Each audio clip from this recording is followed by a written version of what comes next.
ನಮಸ್ತೆ. ಸೊ ಅಣ್ಣಾಮಲೈ ಅವರು B J P ಬಿಟ್ಟಿದ್ದಾರೆ. ಅವರು ಬಿ ಜೆ ಪಿ ಬಿಟ್ಟ ತಕ್ಷಣ ಅವರು ತಮಿಳ್ನಾಡಿಗೆ ಹೋಗ್ತಾರೆ. ಅಲ್ಲಿ ದೊಡ್ಡ ವೆಲ್ಕಮ್ ಸಿಗುತ್ತೆ ಅವರಿಗೆ. ವೆಲ್ಕಮ್ ಸಿಕ್ಕ ಮೇಲೆ ಅವ್ರದ್ದೇ ಆದ ಒಂದೊಂದು ಪಾರ್ಟಿ ಲಾಂಚ್ ಆಗುತ್ತೆ. ಒಂದು ಸೋಷಿಯಲ್ ಮೀಡಿಯಾದಲ್ಲಿ ಗ್ರೂಪು ಸ್ಟಾರ್ಟ್ ಮಾಡ್ತಾರೆ. ಅದಕ್ಕೆ ತುಂಬ ಶಾರ್ಟ್ ಟೈಮಲ್ಲಿ ದೊಡ್ಡ ಸಂಖ್ಯೆಯ ಫಾಲೋವರ್ಸು ಸಿಗ್ತಾರೆ. ಬರೀ ಫಾಲೋವರ್ಸ್ ಅಂದರೆ ಜಸ್ಟ್ ಫಾಲೋ ಮಾಡೋದಲ್ಲ, ಅದಕ್ಕೆ ಅವರೆಲ್ಲ ಡೀಟೇಲ್ ಫಿಲಪ್ ಮಾಡಬೇಕು. ಅಪ್ಲಿಕೇಶನಲ್ಲಿ ಪರ್ಫೆಕ್ಟ್ ಅಪ್ಲಿಕೇಶನ್ ಇದೆ. ಅಪ್ಲಿಕೇಶನ್ ಫಿಲಪ್ ಮಾಡಬೇಕು, ಮೊಬೈಲ್ ನಂಬರ್ ಹಾಕಬೇಕು, ಅದಕ್ಕೆ ಒ ಟಿ ಪಿ ಬರುತ್ತೆ. ಸೊ ಅಲ್ಲಿ ಒ ಟಿ ಪಿ ಸಬ್ಮಿಟ್ ಮಾಡಬೇಕು. ಹೀಗೆಲ್ಲ ಆದಮೇಲೆ ಒಬ್ಬ ಜಾಯ್ನ್ ಆದಂಗೆ ಆಗುತ್ತೆ. ಸೊ ಅಲ್ಲಿ ತುಂಬ ಲಕ್ಷಗಟ್ಟಲೆ ಜನ ಜಾಯ್ನ್ ಆಗ್ತಾ ಇದ್ದಾರೆ. ಸೊ ಇದು ಒಂದು ಸ್ಟ್ರಾಟಜಿ ಕೂಡ ಇರ್ಬೋದು. ಯಾಕೆಂದರೆ ತಮಿಳ್ನಾಡು ಅಂದರೆ ದಕ್ಷಿಣ ಭಾರತದಲ್ಲಿ ಸಾಮಾನ್ಯವಾಗಿ, ಅದರಲ್ಲೂ ತಮಿಳ್ನಾಡು, ಕೇರಳದಲ್ಲಿ ಬಿ ಜೆ ಪಿನ ಅಷ್ಟಕ್ಕಷ್ಟೇ ಬಿ ಜೆ ಪಿ ಸಾಕಷ್ಟು ಪ್ರಯತ್ನ ಪಡ್ತಾ ಇದೆ. ಅಲ್ಲಿ ವರ್ಕೌಟ್ ಆಗ್ತಾ ಇಲ್ಲ.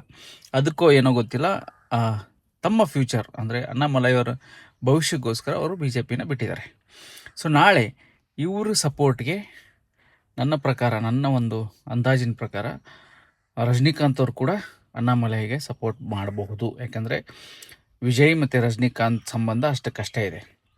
ಸೊ ತಮಿಳ್ನಾಡಿನ RSS ಕೂಡ ಅಣ್ಣಾಮಲೈಗೆ ಸಪೋರ್ಟ್ ಮಾಡ್ಬೋದು. ಯಾಕೆ ಅಂದರೆ